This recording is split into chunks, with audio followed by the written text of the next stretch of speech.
Okay, so have you ever actually sat down and thought about how crazy it is that the stuff you buy every day gets to you from Yeah, wherever it's made? it is pretty wild when you think about it. Yeah, like all those journeys your purchases take to get from some factory or a farm, halfway across the world, Yeah. and they just show up at your doorstep or on the store shelf. It's a huge logistical It puzzle. is. So today on the deep dive, we're going to zoom in on one key part of that puzzle, and it's called marketing's place. Basically, the strategies behind how businesses actually get those goods and services to us consumers. Yeah. Place is one of those foundational elements of the marketing mix, and it's often overlooked, but it's crucial for success. Right, and you've been digging into some really fascinating material on this, so I'm excited to unpack it with you. Yeah, there's this great video on place analytics and a really detailed presentation on placed and distribution. I think we can pull some really interesting insights from those. Awesome. So, our mission for this deep dive is to give everyone listening a clear understanding of how distribution channels work, why these intermediaries are so important, and how companies make those strategic decisions about where to be and how to reach us. Exactly. And we're going to do it without getting too technical. We'll keep it clear and focus on those aha moments rather than just dumping a ton of info on everyone. Right. We want you to walk away from this thinking differently about your next purchase. Maybe even appreciating the complexity behind it all. Exactly. So to kick things off, let's start with the basics. What exactly is a distribution channel? Yeah, that's the million-dollar question. It's basically the route a product takes right from where it's produced to the person who's going to use it. That's the path to the end consumer. Right. It's kind of like the supply chain's, more social sibling, the one that gets the finished product out into the world. I like that analogy. And Mm. you're right, there is a distinction. While the supply chain encompasses everything from raw materials to manufacturing, the distribution channel focuses specifically on the movement of that finished product. Okay, got it. And a key player within these channels is the intermediary. Right. The middlemen, as they were called in the video. Yeah, exactly. They connect the producer and the consumer, and they can take many forms. Like retailers, right? Those are the obvious ones. Right. Your local bookstore, for instance, they're an intermediary, but the sources we looked at also highlighted some less obvious examples. Oh, interesting. Like what? Well, think about online platforms like Craigslist or Facebook Marketplace, even something like a local farmer's market. Oh, yeah, I see what you mean. They all bring together sellers and buyers. So instead of every baker in town having to go door to door trying to sell their bread, Exactly. they can all just meet up at the farmer's market. And the people who want bread know to go there. It just makes everything so much more efficient. Right. And that's precisely why intermediaries are so crucial for market efficiency. Okay, so how much more efficient does it actually make things? The presentation had this really simple example that illustrates this perfectly. Was that the one with the sellers and buyers? Exactly. Imagine 5 craftspeople, each making unique goods, and then 5 people who want to buy those goods. Okay, I'm picturing it. Now, without a central marketplace, each of those buyers would need to connect with each of the sellers individually to see what they have, compare prices, and so on. Right, so that's 5 buyers times 5 sellers, 25 potential connections. Exactly. Chaos. Total chaos. But now imagine the same scenario with a single intermediary, like an online marketplace. Okay. Now, each seller only needs to connect with the marketplace to list their goods, and each buyer only needs to connect with the marketplace to browse and buy. So that's 5 connections from the sellers and 5 from the buyers, just 10 total. Precisely, a huge reduction in complexity. Wow, from 25 down to 10, that's a massive difference. And this efficiency gain becomes even more pronounced as the number of buyers and sellers grows. Right. I mean, try to imagine a world without Amazon or eBay or Etsy. It would be absolute madness. Exactly. These platforms have become essential for modern commerce, and they highlight the power of intermediaries in facilitating large-scale markets. It's like they take these niche markets and make them accessible to everyone. And this principle applies not just to physical goods, but to services as well. Oh, yeah, true. The whole gig economy is built on this idea. Exactly. Companies like Uber and Lyft and Airbnb, they're all intermediaries in the service sector, connecting riders with drivers, guests with hosts. It's brilliant, and none of it would work without that central connecting function. And on top of that, many intermediaries develop specialized expertise in things like logistics, warehousing, or payment processing. Right, so they're adding even more value beyond just making connections. Exactly. So once a business realizes it needs a channel to get its product to the consumer, what are their options? Yeah, what are the main types of channels out there? Well, broadly speaking, we can categorize them into a few key types. First, you have online or e-commerce channels where businesses sell directly through their websites or through online marketplaces. Right, so that's your Amazon, your Etsy, direct-to-consumer websites, that kind of thing. Exactly. Then there are brick-and-mortar channels, Hmm. the traditional physical stores. The good old-fashioned shops. Exactly.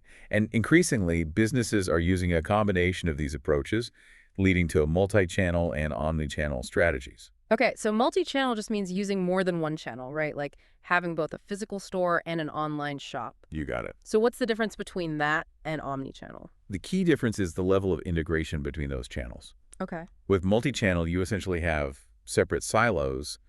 The online store operates independently from the physical stores. Gotcha. But omnichannel aims for a seamless and unified customer experience across all touchpoints. So like if you browse a product online and add it to your wish list, and then you walk into their physical store and they've got that item highlighted for you. Exactly. Or you buy something online and you can easily return it to a physical location.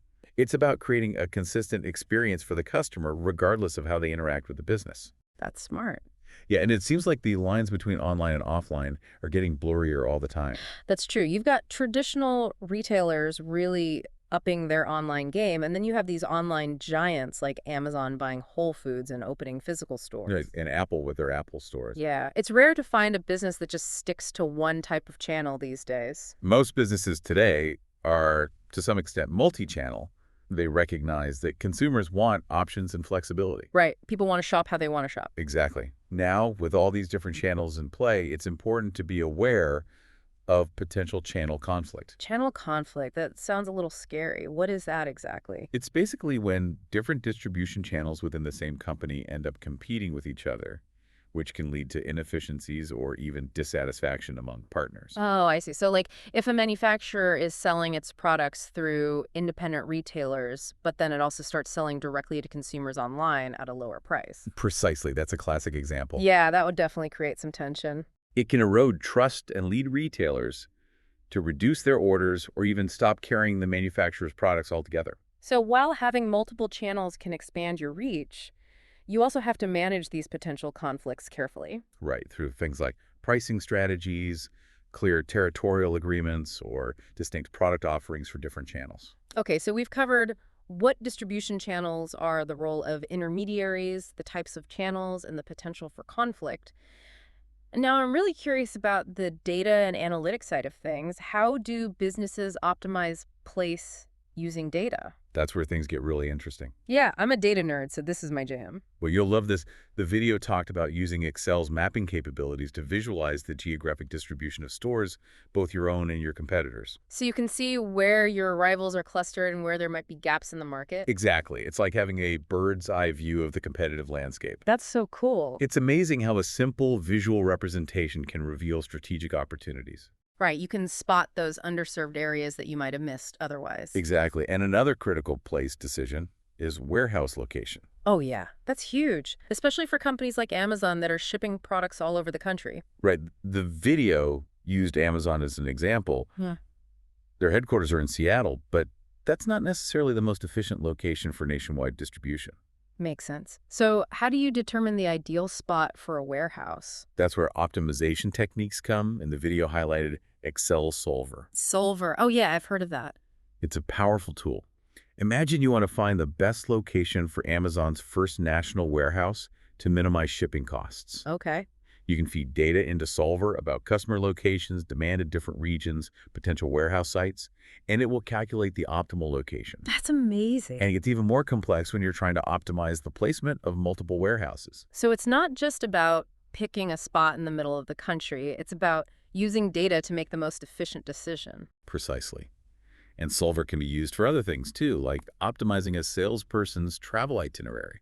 Oh, interesting. So if a sales rep has to visit clients in multiple cities, Solver can figure out the most efficient route. Exactly. Minimizing travel time and maximizing selling time. That would save so much time and money. And it can also be used to optimize sales effort allocation. What does that mean? Well, imagine a pharmaceutical rep who needs to promote a new drug to multiple doctors. Okay. They have limited time. So how do they prioritize which doctors to visit to maximize their impact? Right. Some doctors might have more patients or be more likely to prescribe certain medications. Exactly.